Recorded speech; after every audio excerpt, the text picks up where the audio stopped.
Good afternoon. We are extremely pleased that you are here.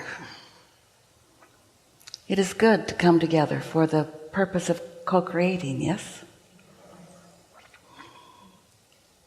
You bring a lot with you. We're glad you dragged your physical bodies here. It's an important reason that you are in these bodies. You are at the leading edge of the expanding universe. Do you know that? There's no agenda here, nothing that we are wanting to promote other than your own sense of autonomy and self-creation.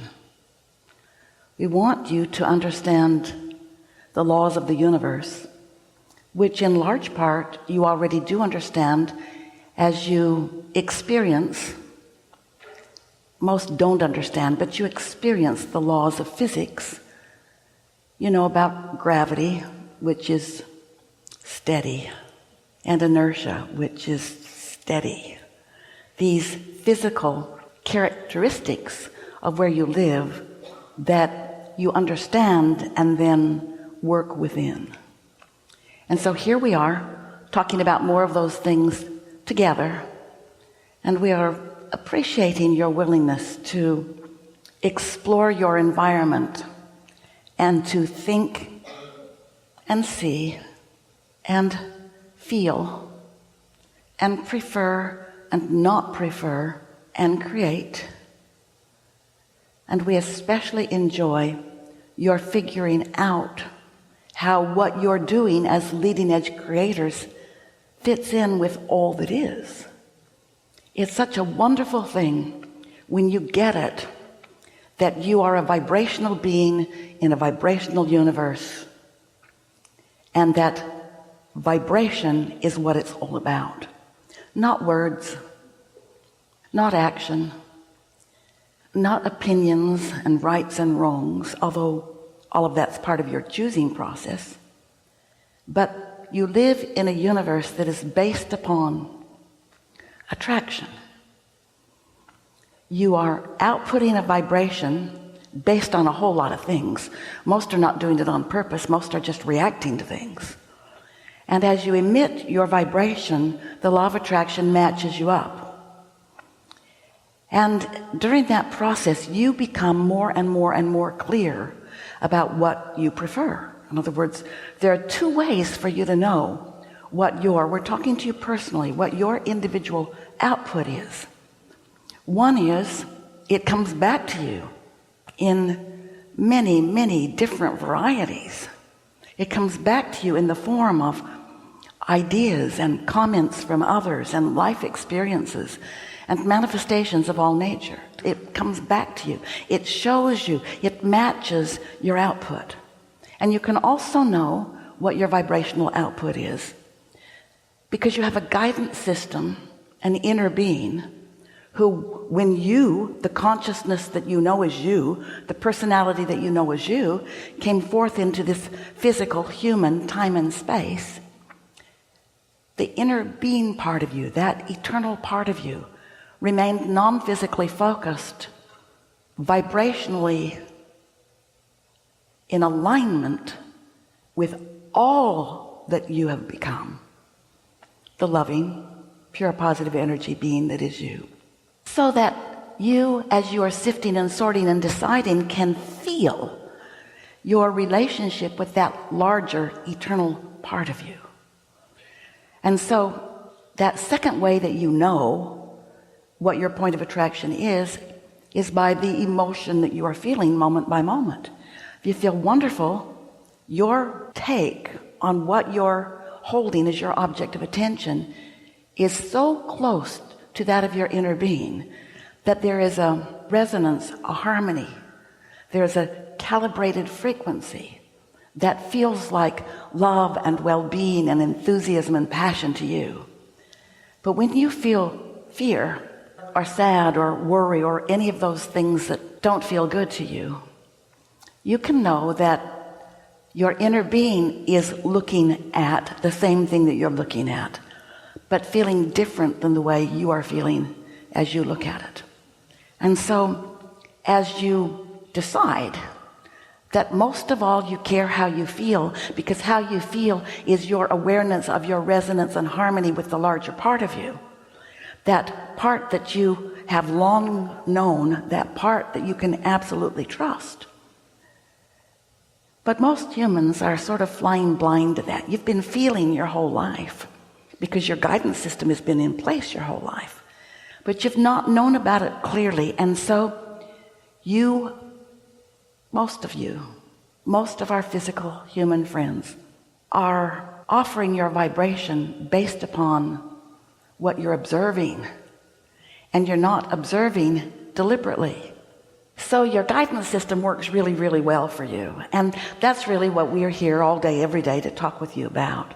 How you can be in your body, having your unique and new and valuable experience, flowing through life, finding things that you prefer and things that you don't prefer, and finding a way to focus yourself into your preference so that your preferences are what manifest to you. That's what deliberate creating is.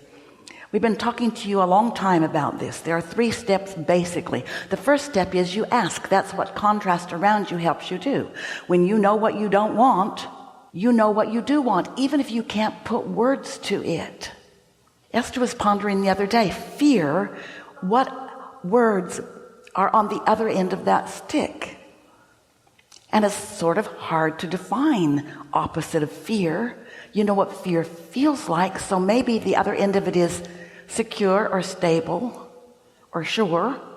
There are lots of ways to define it, but you sure do know what the absence of pain feels like, or the absence of fear feels like. And so it's that differentiation. So that's what step 1 does. Step 1 helps you who get to have it the way you want it to be, even if you don't know that you get to have it the way you want it to be. You are choosing all day, every day. Step 1, ask. Step 2 is, we told you about your inner being. So when your life causes you to really, really want something, your inner being focuses upon that end of the stick that you might not be able to define. It's an assumed, it's an absolute knowing. Even if there aren't words to quite explain it all, your inner being gets it. Your inner being knows what you're asking for. And that is what your inner being, and only what your inner being, focuses on. You ask and it is given. But then you say, well, then why isn't the money in my bank yet? And we say, because there is a step 3. You're doing the work, you're sorting it out, and you're deciding for you, not for anybody else, for you, not for anybody else, for you. You're sorting it out, you're asking. And your inner being is looking at what you want and knowing unequivocally the path to get you there. Do you know that your inner being knows where you are in relationship to everything that you want every single time? And then step 3, that's the part we talk about. That's the part that's annoying to you. That's the part where focus is really required. A thinking focus, maybe. A word focus, maybe. But most of all, a focus of feeling. Feeling your way into the feeling of the other end of doubt, of the other end of pain, of the other end of fear. Feeling your way into the other end of the stick. You live in a universe where both ends of the stick are always around. Always around. In every particle of the universe. Those are the best non-scientific words Esther can come up with. Particle. Every blob of the universe. Every being, every moment, every thought, everything, every piece, every particle of the universe, there is wanted and absence of wanted all the time. That is the focusing mechanism for creators like you that get to define what you want. So now you know everything we know. You got to ask. You got to know that it's been given. And then you got to line up with whatever it is you're asking for. Not be distracted. You see, that's the difference between humans and your inner beings. Your inner being is never distracted by what you want, always knows the end of the stick you're really asking for. Whereas humans, you're often, most everybody, most all of the time, defensive about not having it the way you want it. And even though that's helping you to ask, and it's caused the universe to expand, and it's created a vibrational reality that future generations will benefit from, and you even could if you knew what you were doing. So often you're defensive because what you see is so not what you want. I did not ask for this illness, and I did not ask for this bankruptcy, and I did not ask for my lover to leave me, and I did not ask for wars, and I did not ask. But we say to you, the contrast of your environment is a good thing, not a bad thing, because it puts you and everyone else in the position of knowing what you don't want and knowing what you do want. And your inner being will help you every time.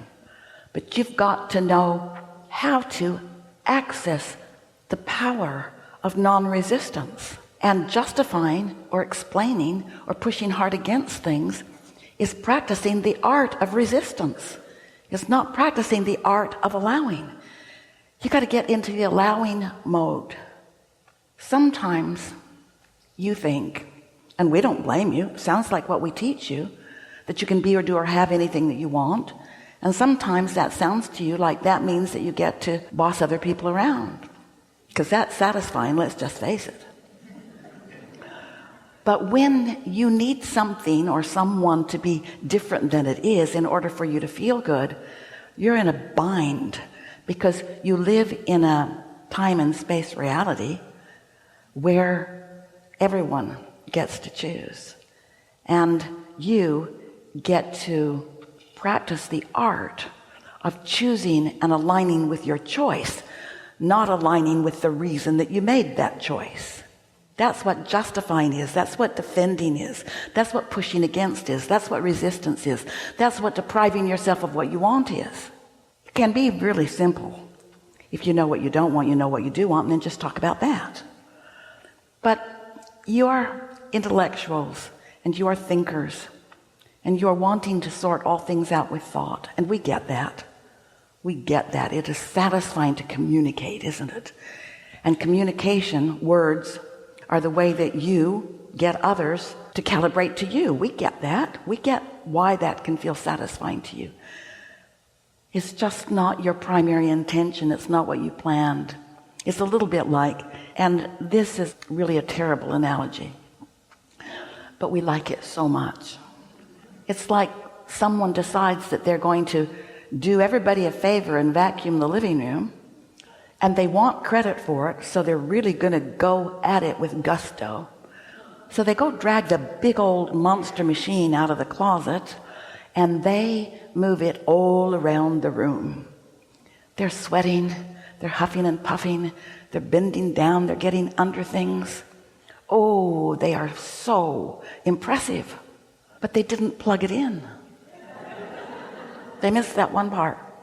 And so they're not getting the job done. It's like lip service, vacuum service. They're not getting it done. That's really what we're talking about here. Plugging into this source energy that knows your value, knows your power, knows your choices, knows that you get to choose, knows what you've chosen, because your life experience is making it crystal clear of what you want, even if you cannot articulate it. And your inner being is focused unequivocally upon what you want. That's the power that you got to plug into. So you got to feel your way to it sometimes, because when you try to talk your way into it, you talk your way out of it, because it gets all complicated with thoughts and innuendos. It just is more complicated. So that's what we'll talk about here today, if you want. We're really here to talk about whatever you want. There's nothing off limits. There's no order of business, although you will notice a wonderful unfolding. You will. It's going to be a great day together. Did we tell you how much we appreciate you being here? You are the leading edge.